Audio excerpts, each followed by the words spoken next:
Hey guys, welcome to PM Pathshala. Guys, आज हम मई 2023 का विजन का साइंस एंड टेक्नोलॉजी पार्ट उठाएंगे, जिसके कि आज पार्ट 1 करते हैं। इसमें हमारे क्योंकि टोटल 8 टॉपिक्स हैं। शॉर्ट्स को अगर हम हटा दें, अभी शॉर्ट्स में ही गाइस देखने को मिलेंगे आपको, और 4 पहले पार्ट में है, सेकेंड पार्ट में आपको रेस्ट 4 मिलेंगे। ठीक है, तो देखो, 3 पेरेंट बेबी के बारे में मैंने आपको हिंदू एनालिसिस में भी बताया था। फिर से एक बार रिवाइज कर लेते हैं। 3 पेरेंट बेबी, जो लोग नए चैनल पे जुड़े हुए हैं, please like share and subscribe करिए चैनल को, और चेक करिए कि यहाँ पर आपको बेस्ट टू बेस्ट तरीके से चीज़ों को समझाया जा रहा है, मटेरियल प्रोवाइड कराया जा रहा है। अच्छा, देखो, Y it is in the news. एक ना बच्चा बॉर्न हुआ है, ठीक है, यूके के अंदर, और वहाँ पर 3 लोगों के डीएनए इस्तेमाल किए गए हैं, और उसमें एक ट्रीटमेंट इस्तेमाल हुआ है, जिस प्रोसीजर को फॉलो किया गया था बच्चे को बॉर्न करने में, that is mitochondrial donation treatment. ठीक है, अब देखो, माइटोकॉन्ड्रिया क्या है, इट इज़ वेरी इंपॉर्टेंट, है ना, आपको जानना ज़रूरी है। माइटोकॉन्ड्रिया का सीधा सा मतलब होता है कि ये आपके सेल्स का पावर हाउस है, एनर्जी जनरेट करता है, सेल के सारे फंक्शंस बॉडी के करता है। कोई डिफेक्ट आता है, उसको अगर कुछ देखता है, तो ये अगर कोई भी डिफेक्ट आए, माइटोकॉन्ड्रिया पर इफेक्ट पड़ेगा, उसकी एनर्जी पे, उसके सेल्स पर, अल्टीमेटली सेल फंक्शन करना बंद करते हैं। तो माइटोकॉन्ड्रिया अगर इम्पेयर्ड है, अगर कर सकते हैं, नॉट प्रोड्यूस सफिशिएंट एनर्जी नहीं प्रोड्यूस करेगा, डैमेज कर देगा, ऑर्गन फेलियर, मसल वेस्टेज, ये सब हो जाता है। तो unlike nuclear DNA which comes from both parents, mitochondrial DNA याद रखना सिर्फ मदर से लिया जाता है। गाइस, आपसे क्वेश्चन में पूछ लेगा माइटोकॉन्ड्रियल ट्रीटमेंट के बारे में, तो यहाँ पर वो डेफिनेटली डाल देगा कि it might comes from the both the parents. तो याद रखना है, न्यूक्लियर डीएनए तो दोनों पेरेंट्स से आता है, लेकिन माइटोकॉन्ड्रियल डीएनए सिर्फ किससे आता है? सिर्फ मदर से आता है माइटोकॉन्ड्रियल डीएनए। अच्छा, उसके बाद माइटोकॉन्ड्रियल डोनेशन ट्रीटमेंट क्या है, तो समझने की ज़रूरत है।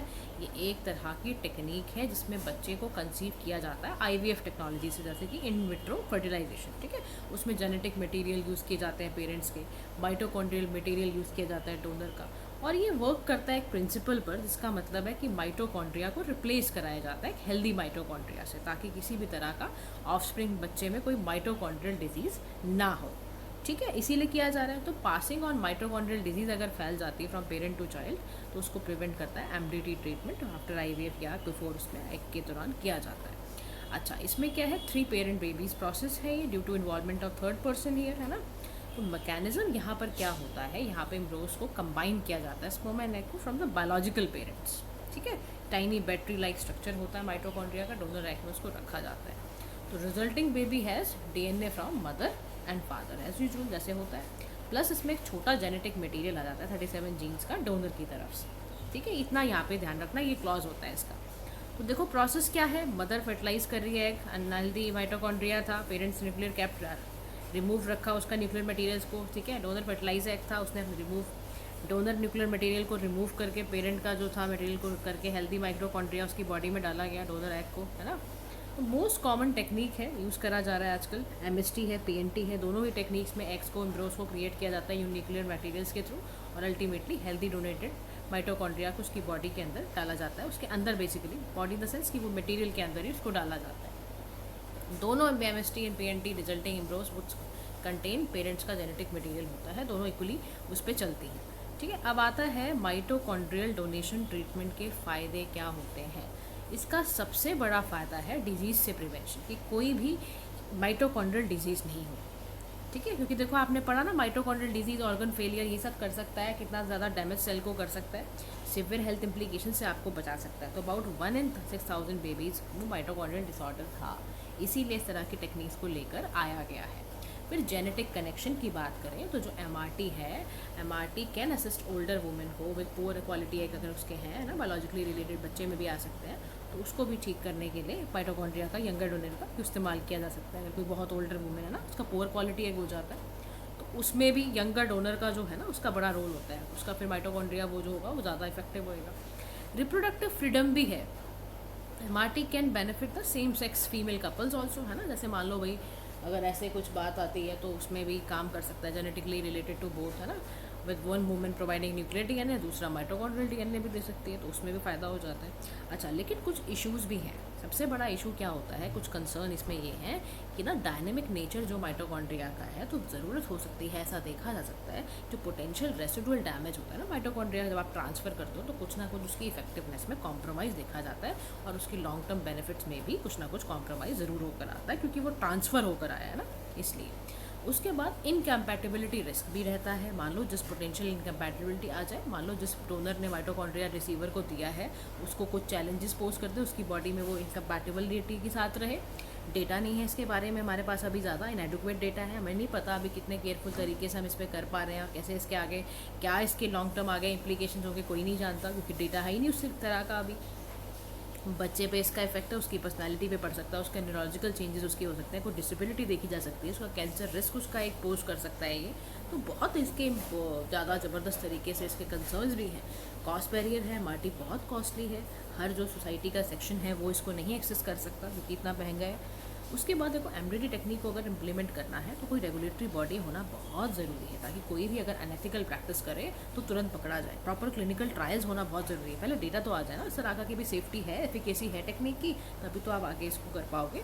तो this is about guys this article. Now let's to the next article. Sorry, the next article is about the anti microbial resistance AMR।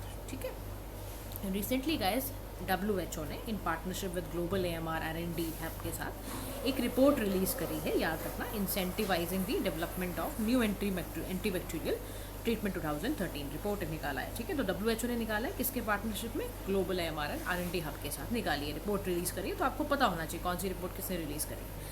तो सबसे पहले WHO के बारे में जान लो गाइस। हेडक्वार्टर्स है इसका जिनेवा स्विट्जरलैंड में, 1948 में आई थी, इंडिया भी इसका मेंबर है। इसका काम क्या है, हेल्दी प्रमोशन देना, हेल्थ प्रमोट करना, वर्ल्ड को एक सेफ वल्नरेबल डिजीज़ से बचाना, इसका हाईएस्ट लेवल पे ये काम करती है WHO। अब रिपोर्ट में आया कि जो G7 है ना कंट्रीज़ हैं, monitoring and handling the AMR।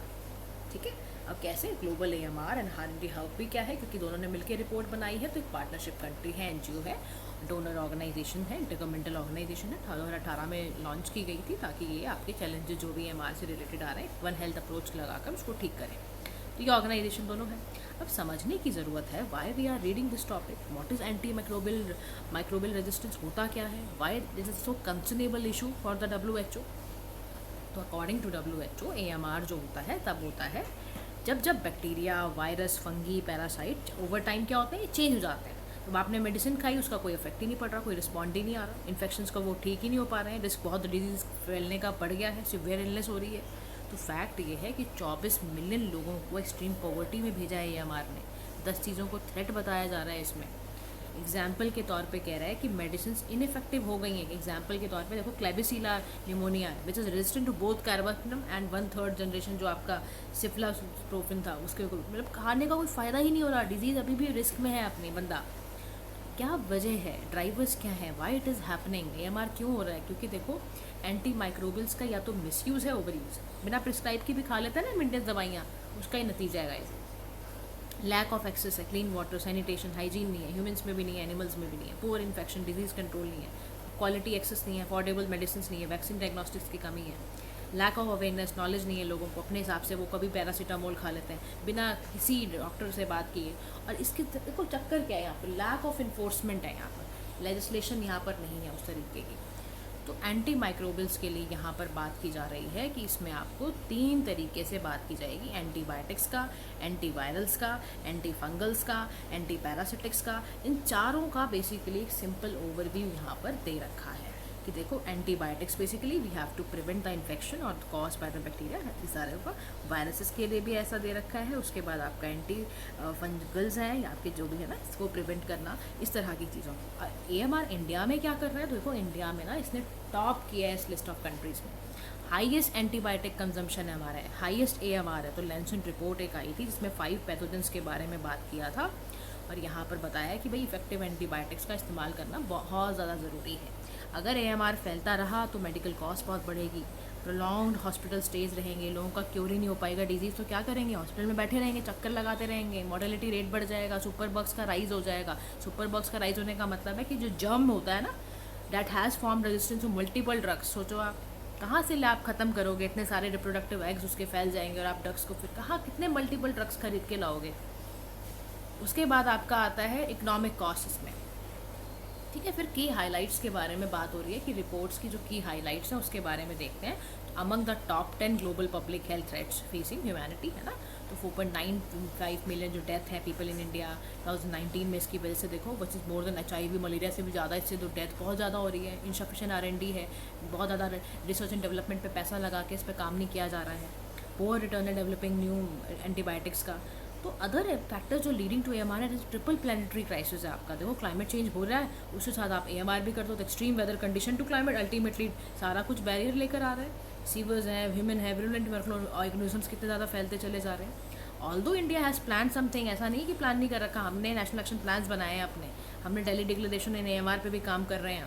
लेकिन biodiversity loss, AMR, pollution with AMR, इतना ज़्यादा इतनी सारी चीज़ें हो रही हैं, इतने सारे पॉल्यूटेंट्स हैं जो ultimately the prime development of resistance to important anti microbials. कोविड-19 पैंडमिक में तो और ज़्यादा उसका कर दिया है, एंटीबायोटिक्स के बहुत ज़्यादा इतने सारे केस देखने को मिले।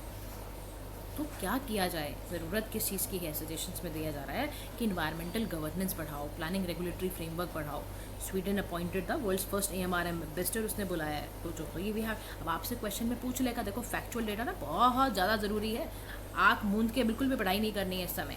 उसके बाद ट्रांसपेरेंसी एंड अकाउंटेबिलिटी सिस्टम इनका इतना स्ट्रॉन्ग है। फिर we have to target the priority area कि पोल्यूटेंट्स को कैसे रोकोगे आप, उसको रोको। इंपॉर्टेंट है कि आप अपनी रिपोर्टिंग, सर्वेलेंस, मॉनिटरिंग सिस्टम को इंप्रूव करो, प्रायोरिटाइज करो फाइनेंसिंग इन्फॉर्मेशन, सारी चीज़ों को multi sectoral one health response बनाने की कोशिश करो। All these things are very very important guys.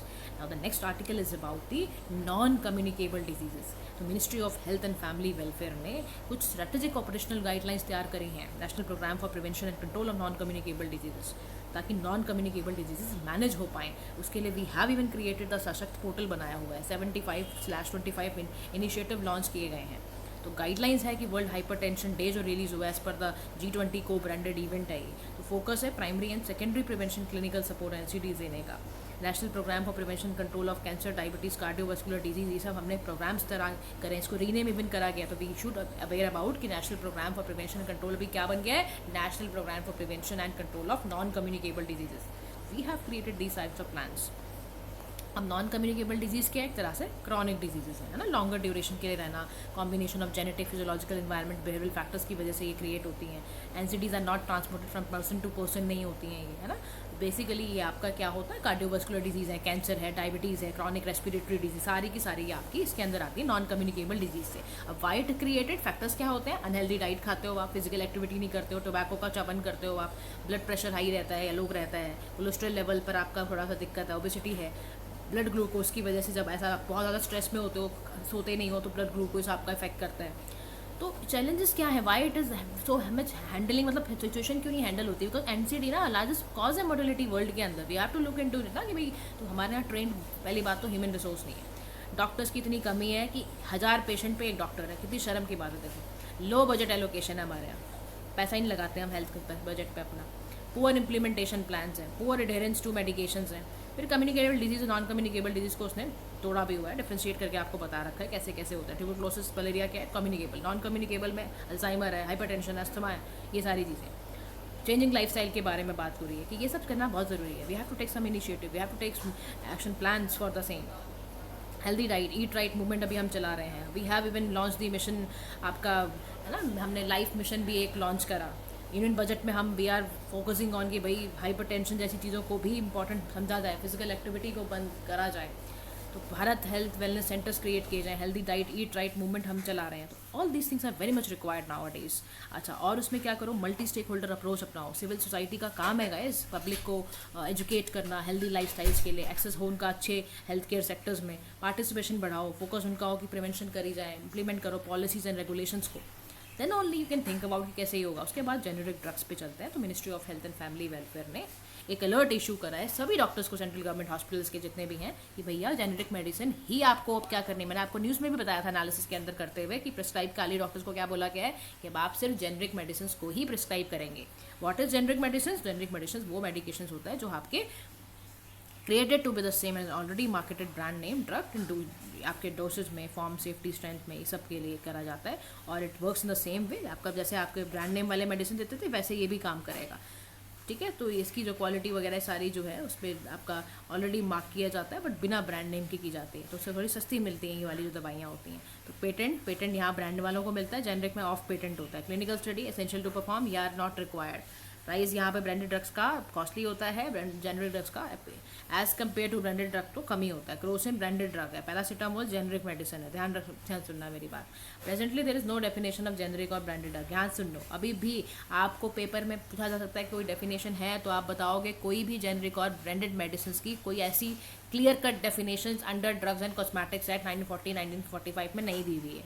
Regulations हैं इसके, हाँ जरूर। इंडियन मेडिकल काउंसिल है, उसने पूरा एक एक्ट है उसका, प्रोफेशनल कंडक्ट एटिकेट एथिक्स का, इसने पूरा प्रिस्क्राइब करा हुआ है हर फिजिशियन के लिए कि भैया ये वाली ड्रग्स लो, जेनरिक नेम लीगली ऐसा होना चाहिए, लाइक दिस। ठीक है, तो फार्मास्यूटिकल इंडस्ट्री की बात करोगे तो इंडिया में इसका 3rd स्थान है वर्ल्ड के हिसाब से, वॉल्यूम है 14 इसका वैल्यू के अकॉर्डिंग है। तो India is the largest provider of generic medicine globally.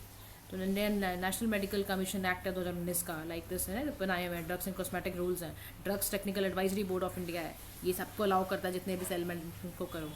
अब रीजंस क्या है why we are promoting generic, because यार इसकी मेडिकल अफोर्डेबिलिटी बहुत अच्छी है।